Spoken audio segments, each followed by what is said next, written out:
Welcome to Veterans Voice, where we highlight programs and services that support our veterans. I'm Christopher Kimble. On previous episodes of Veterans Voice, we've profiled industries that are particularly welcoming to veterans. Today, we add the arts to that list. Joining us is Timothy Stroud. Welcome to the show, Tim. Thanks, Chris. Great to be here, sir. You're a part of a new nonprofit called Stay Tuned. Tell us about its mission. Well, I'm really excited about it, Chris. We actually just launched the charity last month. There are so many great veteran service organizations from the VA, Easter Seals, Give an Hour that provide mental health resources for our veterans. The bad part about it is that we have such a small population of our veterans, their family members, and care providers actually gravitating towards those mental health resources. So we want to give them a little push and use some activity knowledge of putting something amazing together so the veterans can connect to each other. They can connect to the veteran service organizations, and we can back channel the VSO to VSO connection to make sure we are meeting veterans where they are. How can the arts be therapeutic for veterans? Well, I'm glad you asked that, Chris, because with that activity knowledge and that learned knowledge, got them swapped up there, is that we usually go for one or the other. And research has shown that a combo approach is best at that one. We have so many of our men and women who serve in uniform. As they transition into a civilian culture, they lose one of the greatest things they had while they were serving in the military, and that's their community. And they lose a sense of who they are. And so through the arts, we're able to give that back to them. And it could be through acting, voice lessons, it could be podcasting, it could be learning how to sing, learning how to dance, how to play a guitar, the piano, or anything that is covered under the arts, capital T, capital A, and that includes woodworking. We have several projects that are currently going on in the Central Texas and East Texas area that take veterans on a battle buddy system. What skills and experiences in military service might a veteran make a good fit for an arts career? Absolutely none. We will take la-di-da-di everybody for this program because it doesn't matter if you are a corporal or a colonel in the military. As you transition out, you need to get the resources that will take you either on your road to recovery or a step further down your path. One of the programs that I talked about is woodworking, and I'm going to showcase one of the projects that we have. Cover up my face. This is a 3-foot by 1.5-foot wooden flag, and as you can see on the back of the flag, through the slats, we've also autographed this one, and it will make the rounds for the next 2 weeks, and we will present this to a World War II veteran. I mentioned a battle buddy program because just like a workout program, you're more inclined to show up for that next training session, if you will, if you have that accountability partner. So that's what we're doing, as we learned in the military, is taking that battle buddy system. So I would go through a class with 9 other veterans, and we also have classes for family members and spouses and partners. But the next one is just for veterans. So we'll take that cohort of 10 veterans, and then we'll put that multiplier on there because we're going to put them together with another veteran. With that battle buddy program, what it does, it locks you in place with another veteran. We're trying to get all of our OIF, OEF, OND veterans to connect with a veteran that served before them. That could be Desert Shield, Desert Storm, Vietnam, Korea, or one of our World War II veterans. Sadly, our veteran population is decreasing because fewer than 1% of our population serves, and our World War II veterans, we have fewer than 200,000 of them. That's why it's so important to connect with them, to get their stories, and we're actually doing a recording program for the Library of Congress to capture their stories and make sure that the next generation hears about their heroism and what they've done on and off the battlefield. But with our program, you take this flag, you get tons of people in the community to autograph the back of it to show that our veterans, we've got your back. And then we present that to them. I just got goosebumps because we just presented one of these flags to a 98-year-old veteran who was also a Holocaust survivor, over 400 autographs on what we built from charred and starred. And that's thanks to my buddy at TK, Tim Clunt, with Verve up in Dallas. He does a celebrity softball tournament. So we're working with tons of veteran service organizations like the Mission Continues, Camp Shield, Camp Hope, Combined Arms, Serve, and the Greater Houston Veterans Rotary Club to make sure that we're plugging in veterans to those resources we talked about. Wow, Tim, that type of organization, it sounds outstanding that you can have a productive time with veterans from different conflicts of different eras. How can veterans get started in your organization? The great news is they can look us up on social media. We're on all the platforms, even though we haven't filmed for some of them yet. Since we're so new, they can connect with us initially on Facebook. Go to Stay Tuned for Vets, and you can also go to staytunedforvets.org and .com. Takes them to our website or our Facebook page where they can sign up for the programs that I just talked about. And anybody who wants to sponsor a program to make sure it's completely free for our veterans, they can also do that on the page. Awesome. How can companies and organizations in the arts contribute to this organization? Oh, that's a great question, because we have so many of our community partners that hire veterans and their family members in the greater Houston area and across the Lone Star State. If they would be interested in having a program like this inside their companies, please also connect with us to make sure that we are servicing those veterans and making sure they're connected.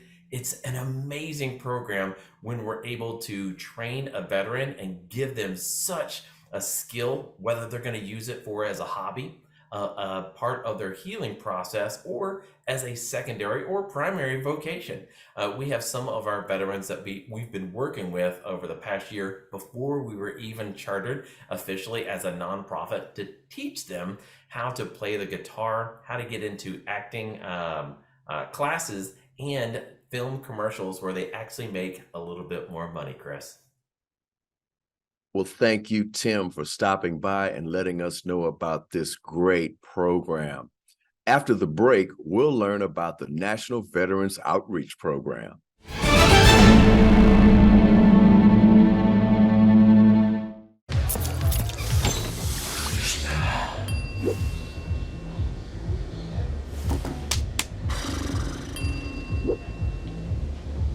If you need to do something to feel okay to drive, you're not okay to drive. Don't drive buzzed. When I was in foster care, I never knew when I would have to move. So I always had my suitcase ready to go. Then one day I was adopted.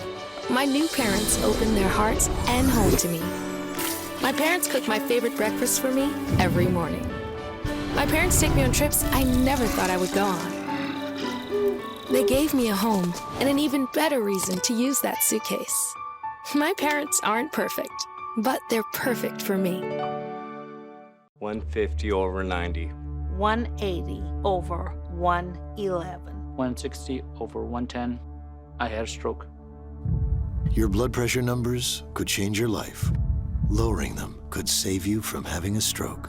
If you've stopped your treatment plan, restart it or talk to your doctor about creating one that works better for you. Start taking the right steps at manageyourbp.org. Now I'm, trying to get better, stronger than ever.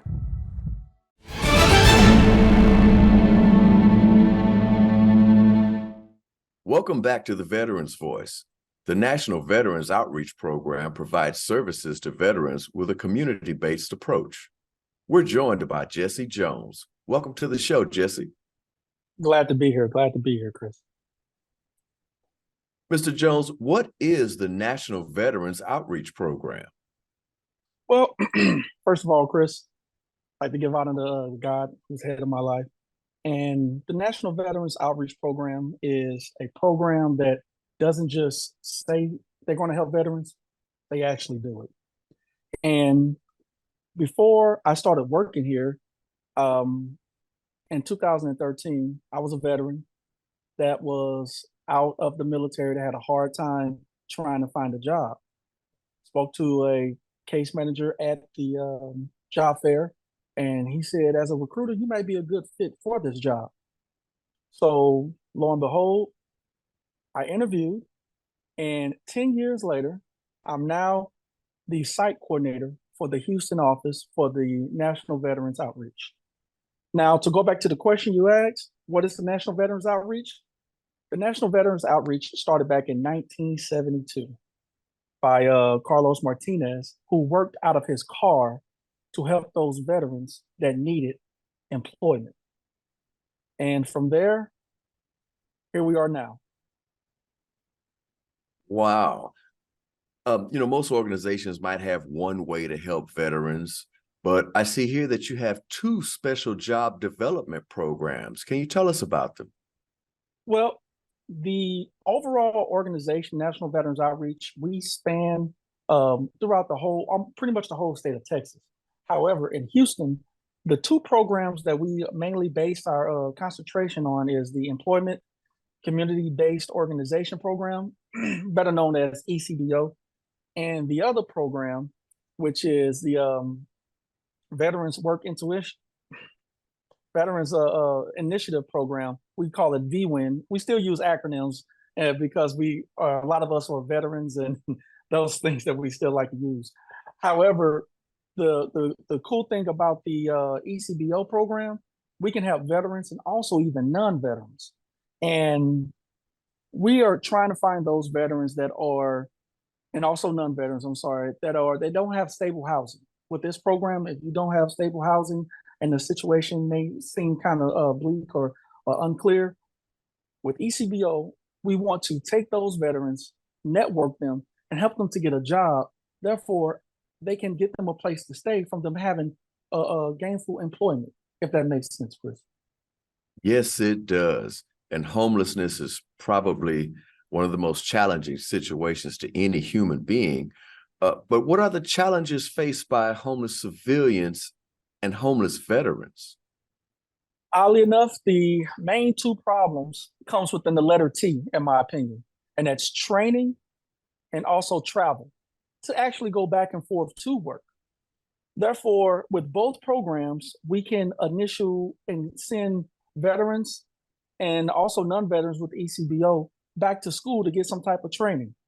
That being said, we have, like case in point, we have CDL drivers that have never driven a big wheel truck.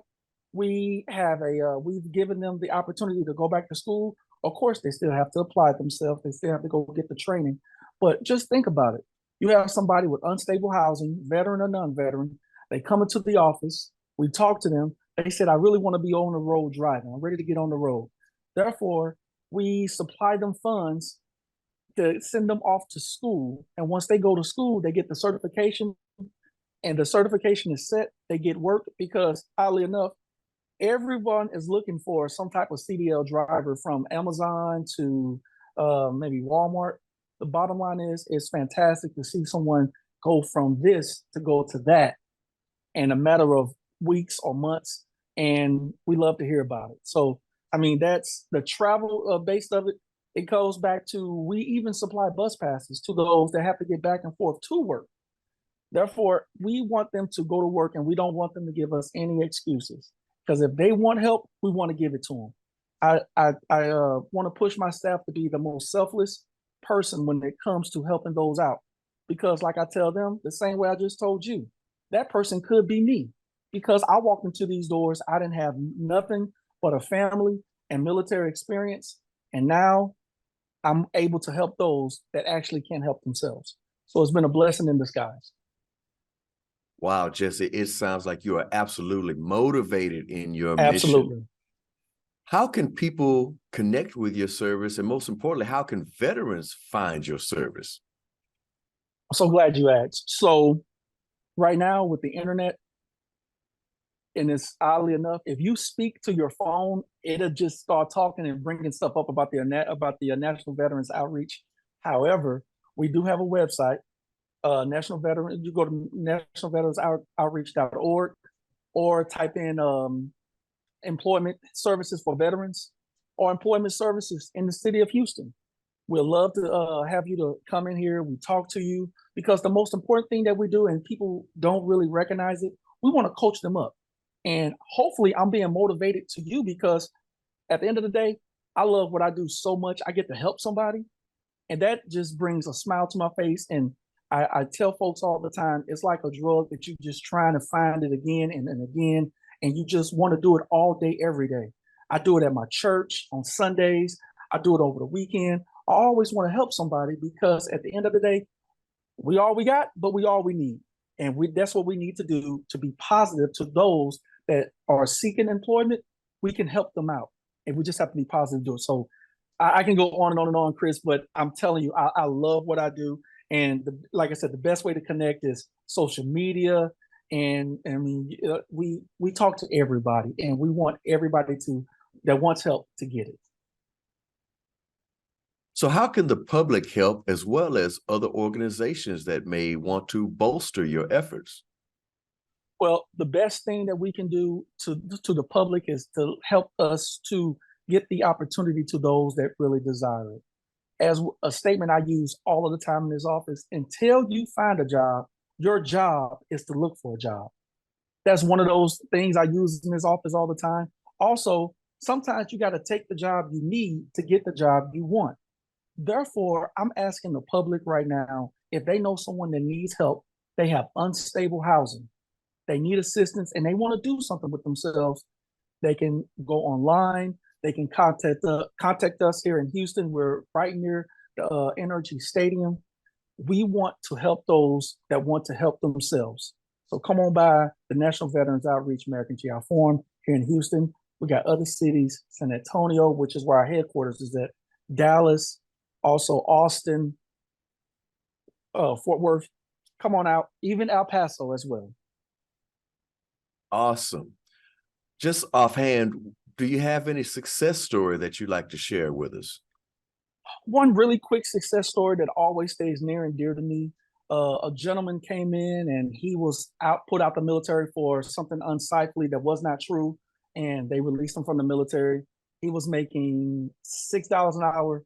We got him a job working in the oil field, making close to $52 an hour, and that's just one of the highlights, and I'll never miss it. So it's just awesome. Thank you so much for asking. Wow. Well, thank you, Jesse Jones from the National Veterans Outreach Program. After the break, we'll learn how the Houston VA is meeting the varied needs of today's veterans.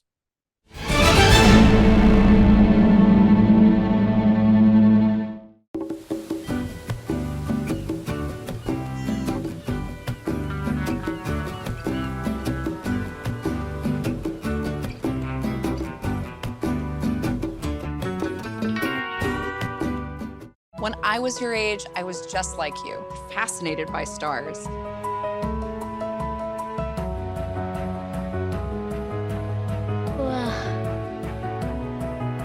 But now I get to search for life in the universe. And who knows, maybe life is looking for us too.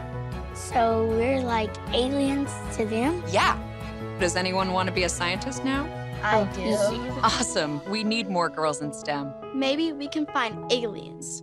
There are 16 million children struggling with hunger in America. This is a serious problem, but one we can solve. Visit feedingamerica.org to help. Together we can solve hunger. Together we're feeding America.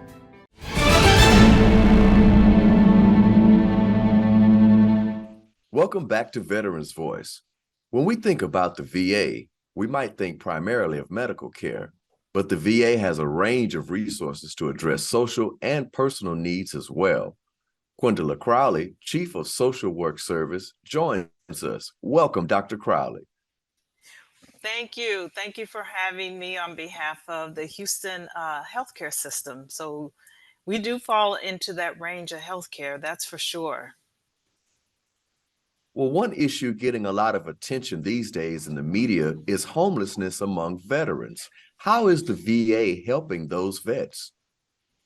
So first, let me just start off by saying that the Houston healthcare system, VA healthcare system, has a large social work service that covers a multitude of clinical healthcare areas that also meet psychosocial needs. And one of those big programs that we have is our homeless program.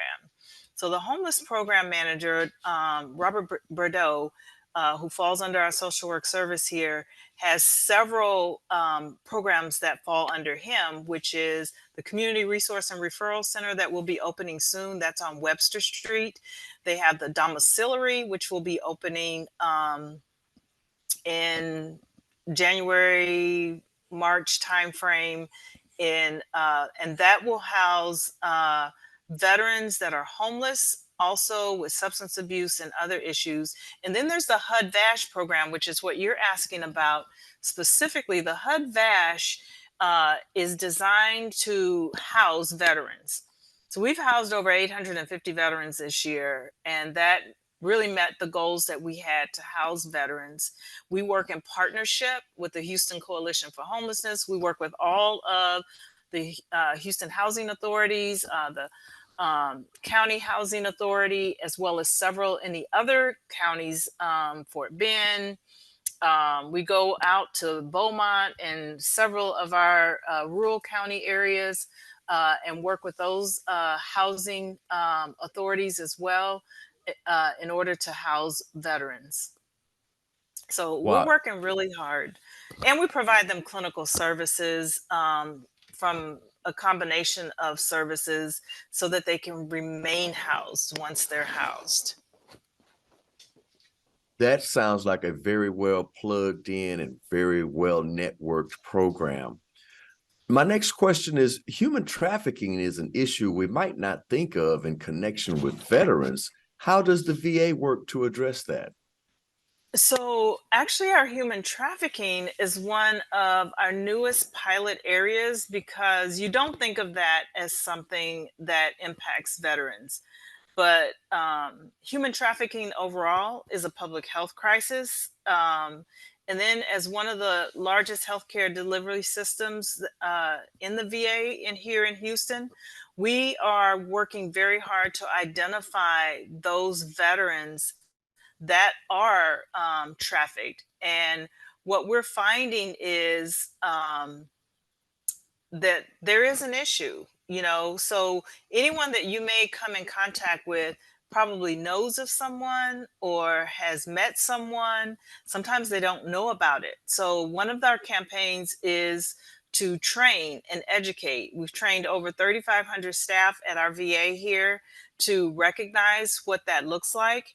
We've addressed a number of human trafficking victims and had several referrals since we started this pilot that we're embarking upon. And we've devised a number of resources and wraparound services to assist those veterans that include case management, housing, and vocational services, mental health counseling, medical services. So when we identify that individual is a victim of human trafficking, and sometimes we think of sexual exploitation. So the majority of those that we have encountered have been with sexual exploitation. However, some of those have actually had work exploitation and are being trafficked for working. So they're putting them out there to work against their will, and that not actually sexual in terms of that,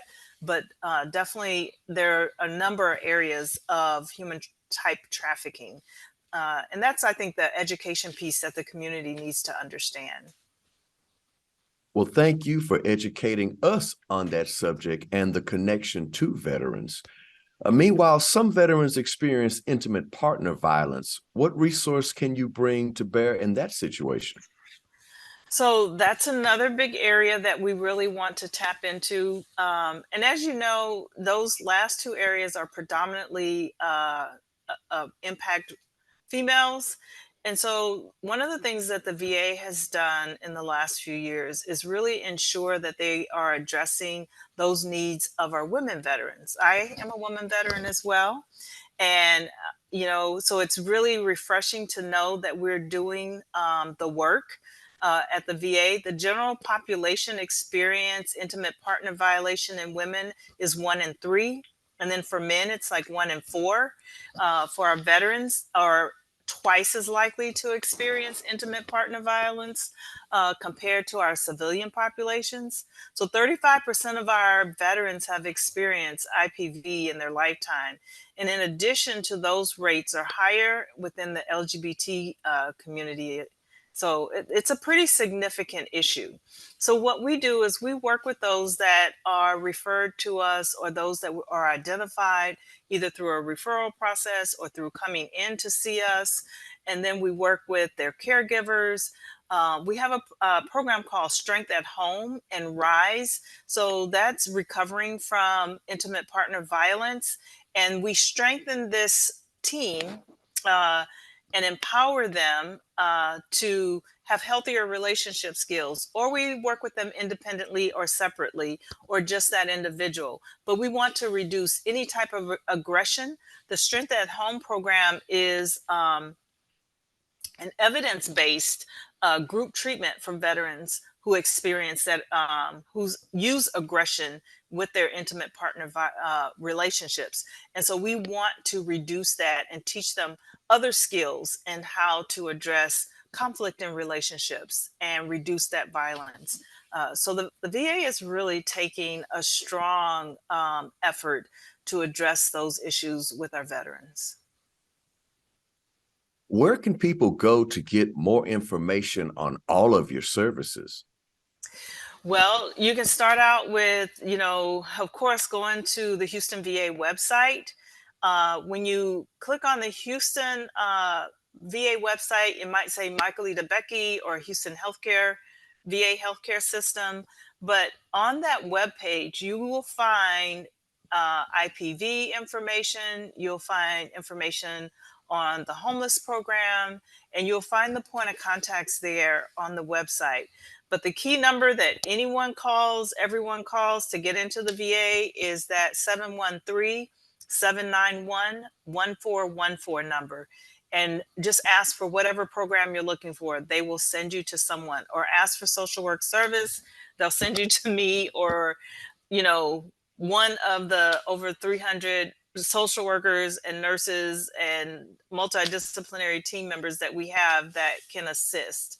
So we have a large team. We touch the veteran at every aspect on the continuum of care. Thank you for joining us, Dr. Crowley. If you'd like more information on any of the organizations and services you've seen on the program today, visit our website at hccs.edu/VeteransVoice. An audio version of this show is available on Apple Podcasts. Just search for the HCC TV Podcast Network and then hit the subscribe button. For everyone here at HCC TV, thank you for joining us on Veterans Voice.